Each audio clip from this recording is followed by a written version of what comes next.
How's it going, everybody? You got the Razman coming at you here with another video. The Santa Claus Blu-ray Trilogy review today. Hang on. This is a Christmas review. Something's missing. Hey, big guy. Can you help me out here? Work some of that Santa magic? Oh, yeah. See that? There we go. That's what I'm talking about. The Santa Claus Trilogy Blu-ray review today on the Razman's Reality.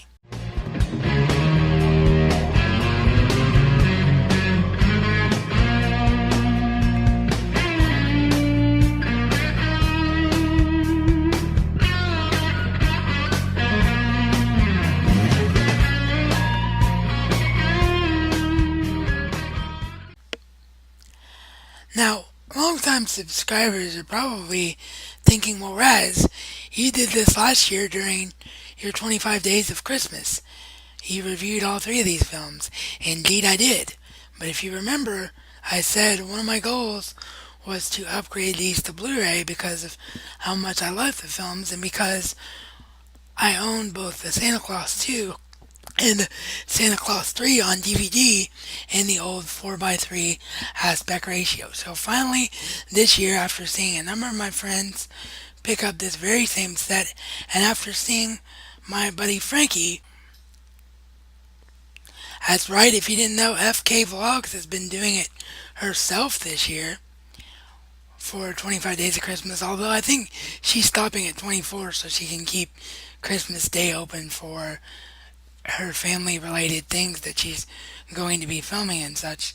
But she's taken on the mantle herself this year, and she reviewed the first two films, and I was like, enough is enough. I've got to quit putting this off. I've got to ask for this, and my aunt came through, and I finally own the Blu-ray trilogy. So here today, we are going to be taking a look at all three films and how they stack up on Blu-ray and whether or not they're worth getting on Blu-ray. And then, of course, I will be talking just a little bit about each film for those of you out there who may have missed my original reviews last year. The Santa Claus is the story of toy maker Scott Calvin, who is a divorced man with a small child, and he's just pretty much a self-centered jerk, all about himself, and you really see him struggle making an effort to even make a Christmas Eve for his son. And you can see how estranged he and his son Charlie are at the beginning of this film. Well, he is still making an effort to try to keep Charlie's childhood intact, though, because he's insisting that Santa is real. He sits down and reads the story of "'Twas the Night Before Christmas" to Charlie.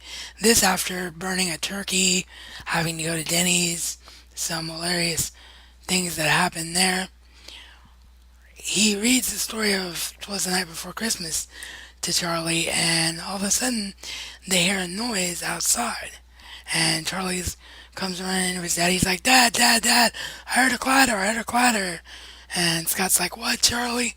And he says, a clatter, like the poem, out by the roof there arose such a clatter. And they discover that it's Santa on the roof. And Tim Allen, who plays Scott Calvin, says, hey you! And Santa falls off the roof. Santa disappears. Charlie convinces Scott to put on the suit, thus invoking the Santa Claus, as in the clause of the last line of a contract. And this movie is all about Tim Allen, Scott Calvin, wanting to at first not accept the fact that he is Santa, and then all of a sudden realizes, hey, I am Santa, and this is happening to me, and Charlie was right, and this is great, magical, wonderful stuff, and just all the wonderful, fantastic comedy that comes along with anything that Tim Allen does. I cannot recommend this film enough. This is exactly the way that we all picture Santa. Sorry, the Blu-ray kind of got off center there for a minute, didn't it? This is the way that we all picture Santa being growing up as children. The workshop looks exactly right. Santa acts exactly right. And from a technical aspect, because that's what we're talking about here, are these films worth upgrading to Blu-ray? Absolutely. This one is. It was like a night and day difference. I posted on social media the day that I was marathoning this Blu-ray set and rewatching these films this year that I felt like a little kid in the cinema once again, and I truly, truly did. This was a sight to behold. The night and day difference there is between the DVD and Blu-ray on this film. This is a full on restoration of this film, and it is superb. Sorry about that, I forgot to mention the bonus features. There are no new bonus features for this edition of the film on Blu ray. It is just the same exact bonus features that you got from the original DVD release. There's a little funny featurette called So You Want to Be an Elf with the actor who plays number one elf Bernard training some elves. There's a cool pizza, cookie, and cocoa recipes from the legendary Wolfgang Puck, and you then get to see those recipes written out. So, Frankie, I know you're watching, and you're watching, so next year, maybe just for fun, on one of your random rambles, you should try some of these recipes or all three of the recipes from this film. I would get a big kick out of it, and I think your viewers would too. So, that is the Santa Claus. In The Santa Claus 2, The Escape Clause, Tim Allen's character of Scott Calvin's Santa is informed by his number two elf, Curtis, played by Spencer Breslin, that there's not just one Santa Claus, but two Santa Clauses. And this one is called the Mrs. Claus. If Santa doesn't get married by Christmas Eve, he will desantify and no longer have the ability to be Santa Claus. So the plot line of this one is all about Santa having to find his true love in life, as things obviously didn't work out with Laura from the first film, but it's also, you think on the surface anyway, about his young son Charlie, who's become frustrated by not being able to tell anyone about his father's true identity and purpose in life, so he's committing vandalism. But what he learns, of course, by the end of the film is that knowing who Santa is and believing in Santa forever isn't a burden but a gift. And his vandalism, in my opinion, in this story actually helps the young daughter of Neil and Laura's Lucy and her story arc and have a reason for Charlie and Lucy to connect over Santa and Lucy being allowed to meet Santa and that whole story arc, them being the same age, all of that fits perfectly together because of Charlie's struggle with his identity for most of this film. Everybody in this film is fantastic. The new cast is fantastic. Elizabeth Mitchell is fantastic. Breslin is fantastic. I forget the young actress's name who plays Lucy, but she is fantastic. This is a wonderful story and a wonderful way of continuing the universe. We meet other new characters like the Tooth Fairy, aka the Mullinator, the Easter Bunny, Father Time, and Mother Nature, as they make up the Council of Legendary Figures, and which leads me into a special feature here in a minute. But yeah, I love this film, and the picture on Blu-ray, just as the first one, is a huge leap forward. Now, I had seen this one in 720p on cable, so I wasn't as visually, taken back, but still, the double quality and adding of the 1080p picture really does make a difference. As was the case with the Santa Claus, there is nothing new on this Blu-ray presentation in terms of special features. You get everything ported over from the original DVD release. You get a featurette similar to the one with Bernard last year, except this one's all about Curtis taking you around the set, and you get a funny thing that started to mention a few minutes ago, with the Council of Legendary Figures and sort of opening up and admitting their dark side and their truth and the roughness of being a member of the Council of Legendary Figures, which is really funny. A blooper reel of some deleted scenes. So there is a lot more on this one than there is the first one, but again, it's still all just ported over from the DVD, but great, great Blu-ray transfer. And finally, we have the third clause in the Santa Claus universe, Santa Claus 3, The Escape Clause. Now, before I get started with this review, I mentioned earlier, but my pal Frankie FK Vlogs has decided to finish off her reviews of the trilogy. So if you'd like to hear her thoughts on this film, click right there on the annotation. I'm not sure if it's going to be a thumbnail of her or if it's just going to be fancy Christmas overlay that I created. It depends on how well we timed this out, but I shouted her out, she shouted me out, and this was a collaboration, which I always love doing with my pal. So yeah, make sure you check out her review of the third film for contrasting thoughts.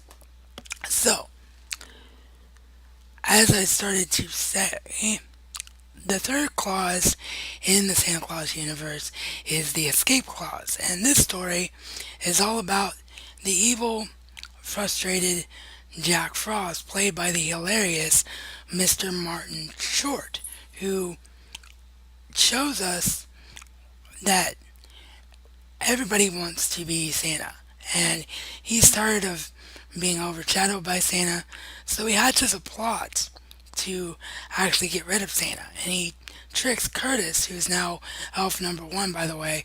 One of the only flaws, in my opinion, of this movie is that there is no Bernard, and Curtis is now elf number one, but nonetheless, Curtis is great, and Spencer Breslin gives a great performance, so you forget about it in a few minutes' time.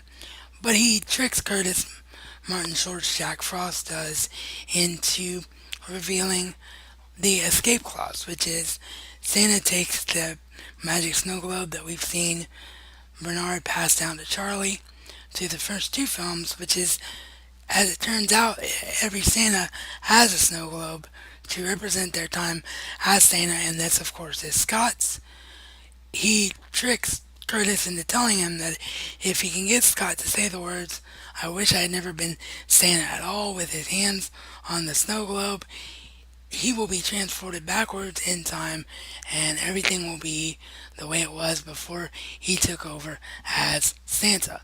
So I always really liked, and apparently the case was a little bit, when they move around there, sorry about that. You probably never even heard it, which is one of the advantages of a noise canceling microphone, but I digress. Anyway, what I was saying was, this is the main reason why I always thought it was extremely unfair that this film, out of all of them, really doesn't get a lot of praise or honestly a lot of love at all. Most people dislike the third one, and I don't agree with that at all, because the story is very similar to the classic It's a Wonderful Life, but it's a reverse effect to it, because Scott never wanted to stop being Santa, and he's just forced into not being Santa by Jack Frost. And I thought it was just a really, really well done, really, really interesting take on the whole concept of that reverseness. And Martin Short and Tim Allen are just hilarious. Two of the funniest people on the planet, and them together, I mean, I laugh more at this film than I do any film beside the first film in this whole trilogy. So I just don't understand why it gets such a bad rap. I guess maybe because Charlie's not in it as much, Like I said, Bernard isn't in it. Maybe they just thought this was an excuse to do a Lucy story. Maybe they just didn't get it. But I really, really enjoy this film, and if I was to rank them, for me it would go the Santa Claus 3, the Escape Clause, and the Santa Claus 2, and the Mrs. Claus. So, yeah, that's how they would go for me, even though the Mrs. Claus isn't in the title of the second film. That's how they would rank for me because I really, really enjoy the third one. So if you haven't given the third one a fair shake, if you just saw it like once on TV and thought, meh, I highly, highly recommend, as we pulled the wire out of the way again there, sorry about that. I highly, highly recommend giving the third one another shot because it is just really, really funny. And this is the best Blu-ray of all because this is one of Disney's early successes on Blu-ray, a classic film that they actually went back and paid attention to the fact that they had a new disc format on.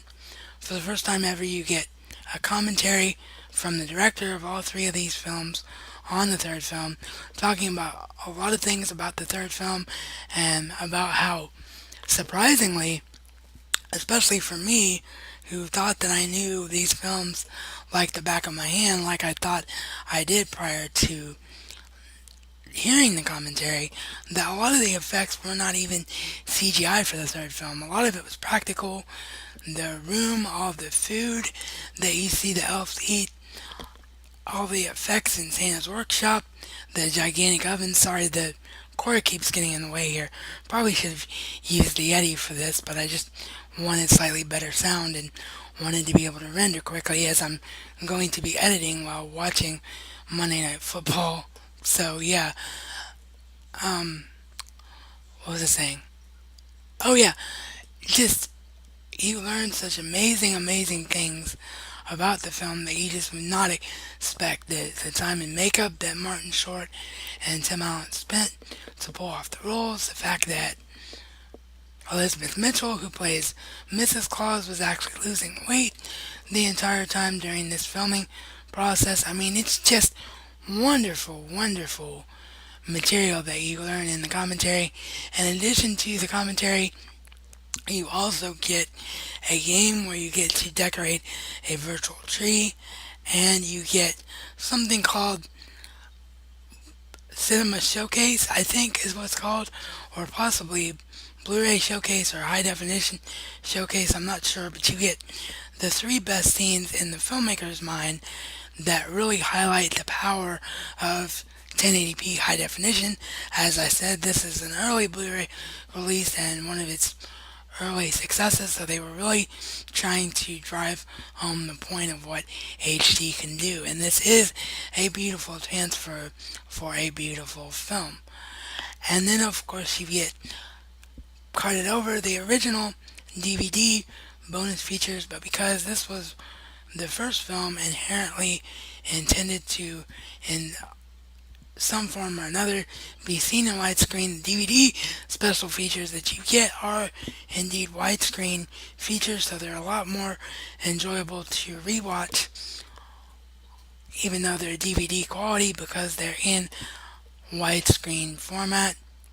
You get some of what I talked about between Martin Short and Tim Allen and the relationship between them. You get a great blooper reel, some great featurettes. You get multiple featurettes on this one, just a bevy of stuff, and this clearly is the best one in terms of special features. So the transfer, as I mentioned earlier, is amazing. Again, just like the second one, I had seen it in 720p, and I have a very vivid memory of seeing this one in the cinema, as this was the first film that my cousin Nathan and I got to go to with him driving a car, and we actually saw this on Christmas Day. This was one of the few times when my van still worked when I was a little bit younger, my van with the lift. This was one of the few times that I actually got to see a film on Christmas Day, and one of the few times in recent years that I've done so.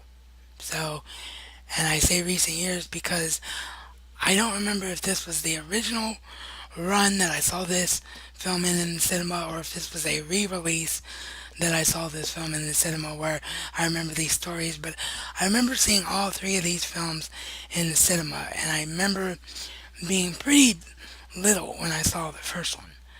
That much I can say. The memory I have of this one, I was about, oh, I don't know, like 17, 18, maybe 15, 16, I'm not sure. But yeah, really, really enjoy this film. All three of these are tremendous on Blu-ray. This is my favorite live action trilogy of all time.